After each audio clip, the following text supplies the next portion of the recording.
बिस्मिल्लाहिर्रहमानिर्रहीम। अस्सलाम वालेकुम मेरे प्यारे व्यूअर्स, उम्मीद करता हूँ कि आप सब खैरियत से होंगे। माशाल्लाह जी, मैं तलगां की मंडी में पहुँच चुका हूँ। आज आप दोस्तों को कुर्बानी वाले बकरों के रेट भाव लेकर देता हूँ।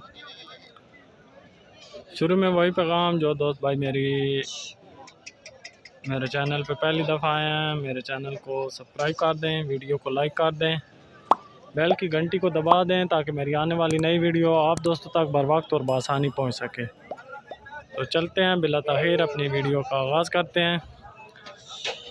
शुरू में ये बताता चाहूँ, ये तलागांग की मंडी है, ज़िला चकवाल, तहसील तलागांग की ये मंडी है जी। न्यू बाईपास के पास ये लगती है, न्यू गला मंडी के पास। जो दोस्त भाई भी आना चाहता हो वो आ सकता है, हमसे रब्ता करके आना चाहता हो तो आ सकता है, नहीं तो डायरेक्ट भी आ सकता है। ऑल पाकिस्तान की गाड़ियाँ यहाँ पर आती हैं।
चढ़ गया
चढ़ गया ना